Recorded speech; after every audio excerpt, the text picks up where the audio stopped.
Très chers frères et sœurs, chers amis dans le Christ, chers amis, bonjour à toutes et à tous et bienvenue dans ce quotidien Jésus numéro 242. Nous sommes aujourd'hui lundi dans la 13e semaine du temps ordinaire. Nous sommes aujourd'hui aussi le lundi 3 juillet et nous fêtons Saint Thomas, apôtre de notre Seigneur. Saint Thomas, prie pour nous qui avons recours à toi.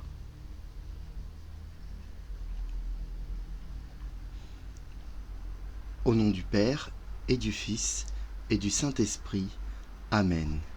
Précieux sang de Jésus, sauve-nous. Commençons par confier au Seigneur cette méditation. Aujourd'hui, j'ai choisi de vous lire, pour prière et éditoriale, la déclaration commune des responsables de culte au sujet des violences actuelles.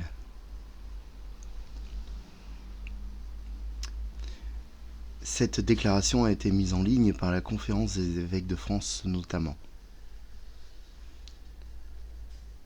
Responsables religieux de France et engagés depuis longtemps dans la concorde et la fraternité, en ces heures si éprouvantes pour nos quartiers et notre pays, nous voulons en appeler ensemble au dialogue et à la paix.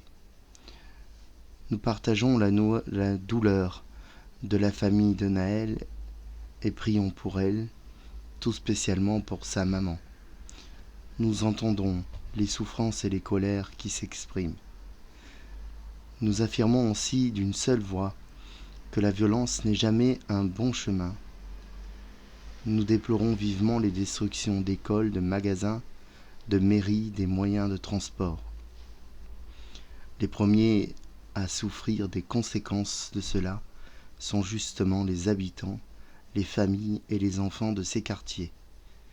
Dans ces moments difficiles, nous appelons à la sauvegarde et la consolidation du lien de confiance nécessaire entre la population et les forces de l'ordre qui ont tant donné lors des épreuves que notre pays a traversées. Nous encourageons nos gouvernements et les élus de la nation à œuvrer ensemble, avec responsabilité, pour amener la justice et la paix. Que tous les croyants soient aujourd'hui, plus que jamais, des serviteurs de la paix et du bien commun. Nous sommes tous ensemble disponibles pour y contribuer. Donc cette déclaration est une déclaration commune des responsables religieux français, de la plupart des religions, des trois grands monothéismes notamment et d'autres. La Conférence des évêques de France nous donne aussi une prière qui est adressée plutôt à nous qui sommes chrétiens et catholiques. Vous trouverez évidemment cette prière sur le site. Nous te prions, Seigneur, pour le retour au calme et à la paix dans notre pays. Nous te confions Naël et nous prions pour ses proches. Que l'esprit de lumière et de paix les soutienne. Nous te confions les blessés de ces nuits de violence, ceux et celles aussi dont les lieux de vie ou de travail ont été détruits ou endommagés.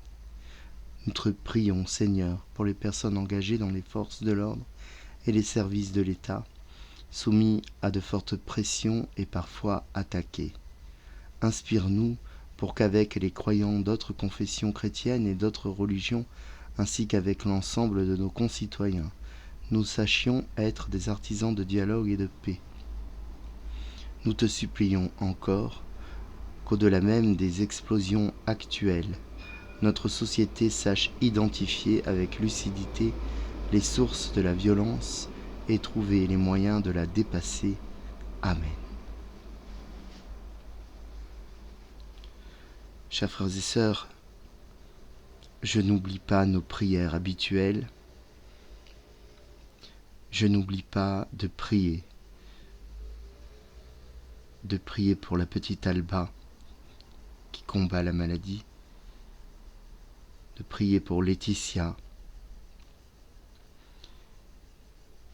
qui est dans le coma toujours et qui lutte pour vivre. Je confesse à Dieu Tout-Puissant et je reconnais devant vous, frères et sœurs, que j'ai péché en pensée, en parole, par action et par omission.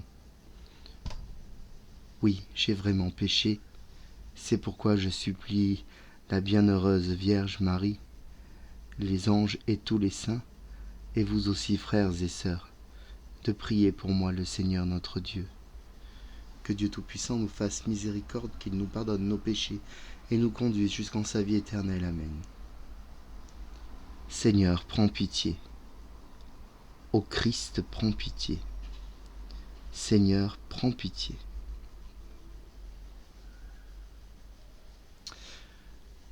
Pas d'éditorial particulier aujourd'hui, je laisse évidemment la parole aux évêques de notre pays et aux responsables religieux. Mais tout de même, je m'associe au combat face à cette violence. Je sais que c'est très difficile pour une famille de perdre un enfant dans ces conditions particulièrement. Je le sais. Et je prie pour cette famille. Mais par l'erreur d'un seul, si la justice confirme cela, nous ne pouvons pas jeter l'opprobre sur tous les policiers et sur tous les gendarmes et sur toutes les forces de l'ordre. Écoutez-moi. Encore une fois, je mets cela à côté de cette affaire. Et encore une fois, je donne ma prière à cette famille. Mais écoutez-moi. Si, le jeudi 29 octobre 2020, à 9h, la police municipale de Nice n'était pas entrée dans la basilique Notre-Dame de Nice pour neutraliser le terroriste qui venait déjà de tuer 3 paroissiens, Vincent, Simone et Nadine. Si ces policiers n'étaient pas arrivés pour arrêter cet homme, il serait sorti et aurait continué son massacre. Et il y aurait eu encore plus de morts. Oui, je prends un ton très grave. Ces policiers ont, je le dis, ont mis leur vie en danger pour nous protéger. Et ensuite, ils ont été là, avec l'armée, pour encadrer la basilique, pour éviter que nous soyons encore victimes de terrorisme. Et ils ont été là tous les dimanches et toutes les fêtes et tous les samedis. Et l'armée n'a pas cessé d'aller et de venir pour assurer la sécurité. Ne jetons pas l'opprobre sur toutes les forces de l'ordre. Cela serait trop facile. Nul ne sait, et encore moins, la difficulté de leur métier. Les caricatures ne nous honorent pas. La justice doit faire son travail dans cette affaire. Mais nous jugeons un cas, nous ne jugeons pas la police, ne jugeons pas les gendarmes, ne jugeons pas l'armée. Et moi, aujourd'hui, je donne mes remerciements à la police municipale de Nice qui nous a sauvés. Je suis paroissien de Notre-Dame, je sais de quoi je parle, qui nous a sauvés d'un massacre encore plus dramatique. Et je soutiens aussi les victimes qui peuvent être parfois victimes de violences. Mais ces violences, malheureusement, sont partout. Revenons à notre Seigneur Jésus-Christ et revenons à saint Thomas. Nous pouvons lire aujourd'hui dans l'évangile de Jésus-Christ selon saint Jean au chapitre 20. L'un des 12, Thomas, dont le nom signifie jumeau, n'était pas avec eux quand Jésus était venu. Les autres disciples lui disaient : « Nous avons vu le Seigneur. » Mais il leur déclara : « Si je ne vois pas dans ses mains la marque des clous, si je ne mets pas mon doigt à l'endroit des clous, si je ne mets pas la main dans son côté, non, je ne croirai pas. » 8 jours plus tard, les disciples se trouvaient de nouveau dans la maison et Thomas était avec eux. Jésus vient, alors que les portes étaient verrouillées, et là, il était là, au milieu d'eux.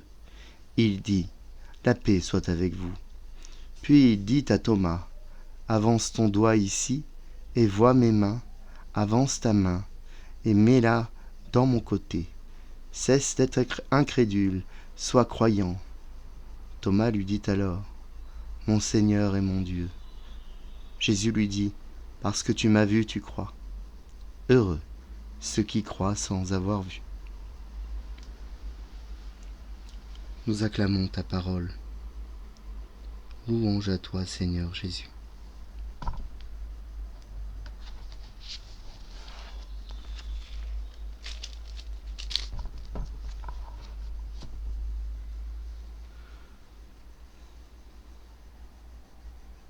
Dans tes plaies, Seigneur, cache-nous, protège-nous.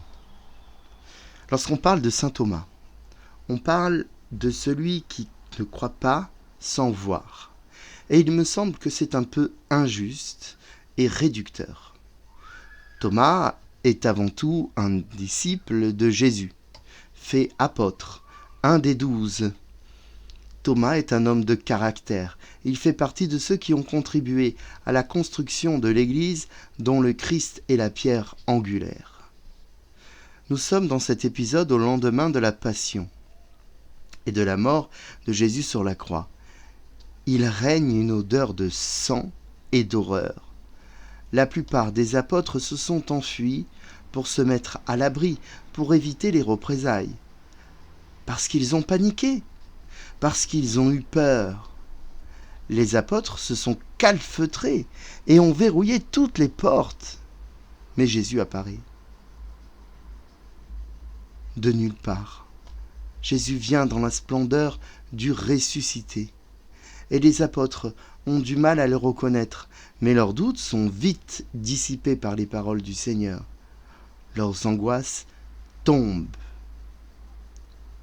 Thomas est absent. Où est-il ? Nul ne le sait. Il finit par arriver, et n'ayant pas vu le ressuscité, il est toujours dans l'ambiance de la mort. Il arrive et voit ses frères, et heureux. Il est en décalage, dans l'incompréhension, dans la déception de ne pas avoir été là.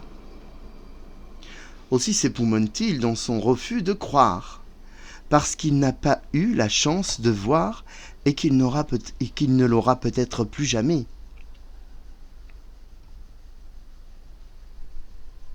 Thomas a été choisi, et Jésus ne l'oublie pas. Pour signifier à quel point Thomas est important, Jésus revient au même endroit, 8 jours après, et il s'adresse à Thomas. Lui, il est saisi d'effroi, il doit être déconfit de honte, car maintenant il voit. Mais Jésus n'est pas dans le reproche, il lui offre amplement ses plaies, la possibilité de venir les toucher. Il ne le blâme pas. Il ne blâme pas le doute, mais il lui donne une réponse à ce doute. Évidemment, l'incrédulité de Thomas disparaît certainement où il le voit. Il touche néanmoins les stigmates. Et pour le Christ, cette expérience permet d'exprimer une vérité forte sur la foi. Heureux ceux qui croient sans avoir vu. Thomas tombe aux pieds du Seigneur, dans une grande reconnaissance. Cet épisode a une portée pastorale très importante.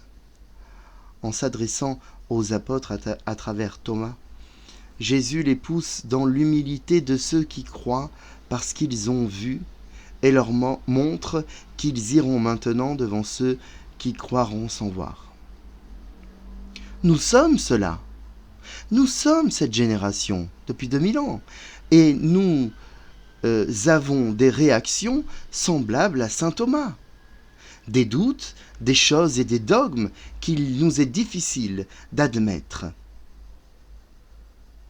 Quoi de plus normal? Nier serait un déni de faiblesse, faiblesse qui pourtant nous rend forts. C'est l'inverse qu'il faut faire. Avouer en face de Jésus ce en quoi nous avons du mal à croire. C'est dans un cœur à cœur sincère, pour que, comme Thomas, il nous apparaisse et qu'il éclaire de sa lumière l'incompréhensible. Nous retiendrons cette expression passée dans le langage commun. Je suis comme saint Thomas, je ne crois qu'en ce que je vois. C'est alors une marque de pragmatisme, presque de sagesse, de scepticisme et de rigueur scientifique. L'expérience doit être reproductible pour être recevable. Quant aux témoins, il nous faut garder de la distance par rapport à leur récit. L'incrédulité devient vertueuse, tandis que la foi est signe de faiblesse, de naïveté, voire de niaiserie. Mais l'erreur que nous faisons est de penser que la foi est l'inverse de l'incrédulité et le synonyme de la crédulité. C'est faux. Nous y reviendrons. Saint Thomas n'est pas à blâmer. Il a eu l'honnêteté de verbaliser son doute et cela plaît au Seigneur. Le Seigneur qui attend de nous non pas une obéissance fausse, mais une relation de vérité. La personnalité de Thomas nous correspond totalement. Il est typiquement humain. Nous sommes tous comme Thomas. Ce n'est pas pour rien que nous l'appelons le jumeau, puisque nous sommes ses jumeaux. Nous avons besoin de voir, tant le sens de la vue nous domine, et les aveugles savent voir à leur manière mieux que les bienvoyants, car il y a différentes façons de voir. Nous avons besoin de preuves. Par sa science, sa technologie, par son ingénierie, le monde s'est conforté dans un esprit rationnel. La raison pouvant tout expliquer, elle peut se passer de Dieu, qu'elle considère comme une simple hypothèse.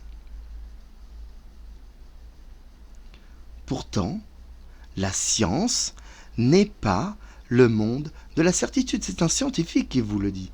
N'est pas le monde de la certitude, mais au contraire du doute continuel. Toute théorie, quelle qu'elle soit, peut être remise en cause et démolie du jour au lendemain.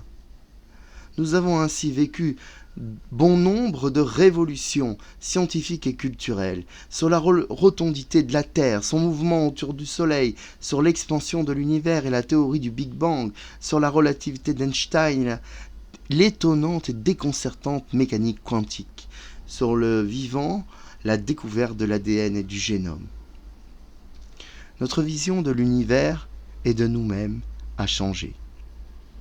La science, toute rationnelle qu'elle est, n'admet aucune vérité. La certitude n'est pas un bon ami en recherche empirique, fondamentale ou théorique. La certitude penche du côté de l'orgueil et elle enferme. Nous sommes, pour exemple, tous issus d'une famille, d'une culture, d'une tradition qui nous engonce et nous emprisonne à notre tour dans un mode de fonctionnement, nous poussant, comme Thomas, à rejeter certaines choses qui ne rentrent pas dans nos cases. Alors il nous faut toucher du doigt pour accepter nos erreurs. On peut être tenté, frères et sœurs, et je reviens à ce que je disais tout à l'heure. Nous pouvons être tentés d'opposer science et foi. Mais ce serait une erreur. Ce serait comme choisir entre l'huile et le vinaigre. Dans une salade, ils n'ont pas la même fonction. Mais ils ne se mélangent pas non plus d'ailleurs, mais ils sont complémentaires. C'est bien meilleur. Il y a un homme qui m'est cher. L'abbé Georges Lemaître était un grand scientifique belge, astrophysicien théoricien, à l'origine de la théorie de l'atome primitif. L'univers étant en expansion, en revenant en arrière, en faisant d'une certaine façon un rembobinage. Alors pour les nouvelles générations, rembobiner, c'était lorsque nous avions les magnétoscopes, le fait de repasser la bande en arrière, de revenir en arrière. Eh bien, en revenant en arrière, il se retrouve, l'univers, dans un état initial, extrêmement petit et singulier, où l'énergie est concentrée. État qu'il va quitter après dans une expansion. Elle sera appelée théorie du Big Bang, suite à une moquerie du scientifique Fred Hoyle qui n'y croit absolument pas. Georges Lemaître était un homme de la première moitié du siècle dernier. Il a côtoyé les plus grands, comme Einstein, et était capable d'aligner les équations sur un tableau noir, aussi noir que sa soutane. Cet homme était prêtre, croyant.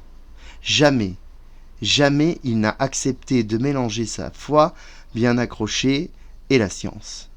Même au moment où l'on voyait dans le Big Bang la démonstration du fiat lux, que la lumière soit, de la Genèse. Il montrait sa plus grande réserve.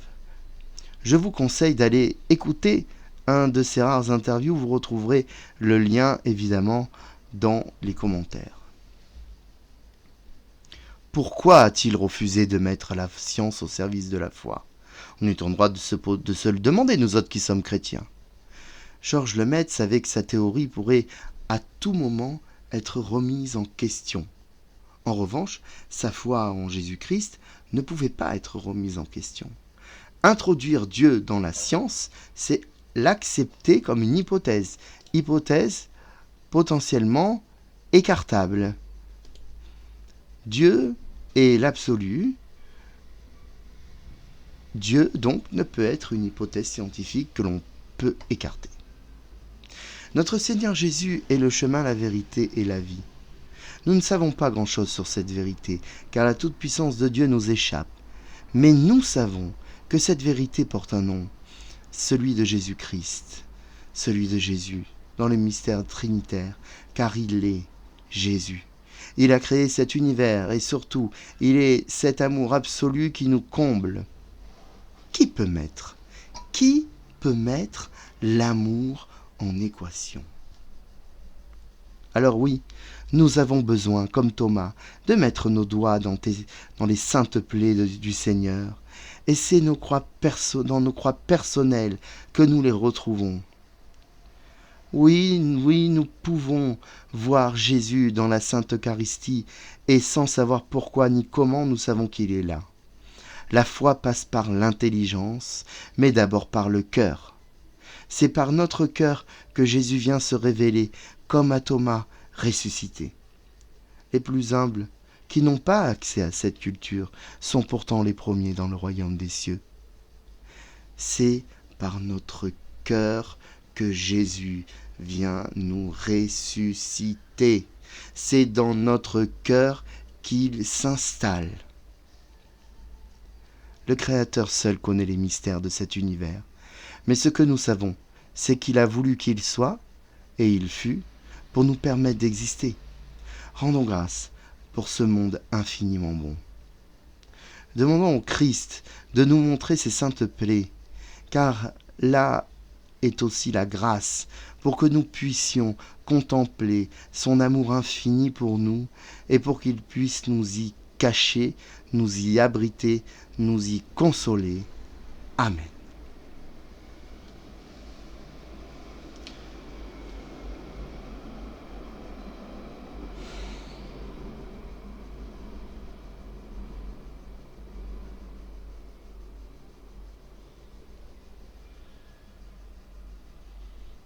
Prions, chers frères et sœurs. Nous pouvons lire aujourd'hui dans l'office des lectures l'homélie de Saint Grégoire le Grand sur l'évangile de Jean. Saint Grégoire le Grand dit : Thomas, l'un des 12 dont le nom signifie jumeau, n'était pas avec eux quand Jésus était venu. Ce disciple était le seul absent. À son retour, quand on lui raconta ce qui s'était passé, il ne voulut pas le croire. Le Seigneur vint une seconde fois, et il présenta au disciple incrédule son côté à toucher, lui montra ses mains, et en lui montrant les cicatrices de ses blessures, guérit en lui la blessure de l'incrédulité. Que remarquez-vous en tout cela, frères, très chers ? Croyez-vous que tout cela ne soit produit par hasard ? Non, cela ne s'est pas produit par hasard, mais selon un plan divin. En effet, l'incrédulité de Thomas a été plus avantageuse pour notre foi que la foi des disciples qui ont cru. Car tandis que ce disciple, en touchant, est ramené à la foi, notre esprit, en dominant toute hésitation, est confirmé dans la foi. Ce disciple, en doutant et en touchant, est devenu témoin de la réalité de la résurrection. Il toucha donc, et il s'écria : Mon Seigneur et mon Dieu. Jésus lui dit : Parce que tu m'as vu, tu crois. Or, l'apôtre Paul a dit : La foi est la manière de posséder déjà ce qu'on espère et de connaître les réalités qu'on ne voit pas. Il est donc bien clair que la foi fait connaître ce qui ne peut pas se voir. Ainsi a parlé Saint Grégoire le Grand.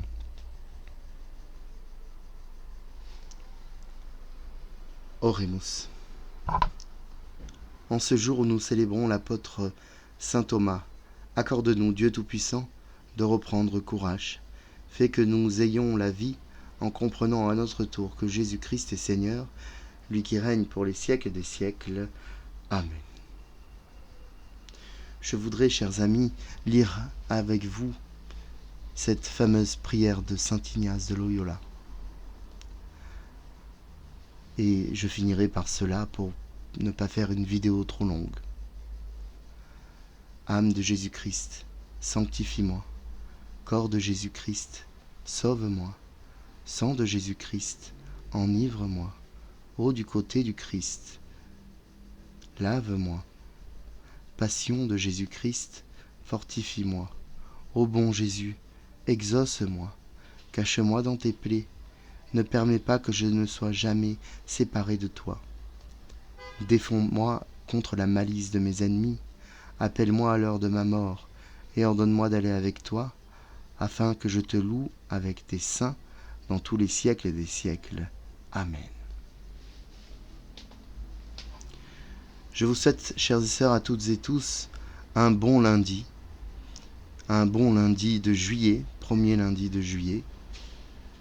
L'été est là, mais ni le Seigneur ni moi ne prenons de vacances.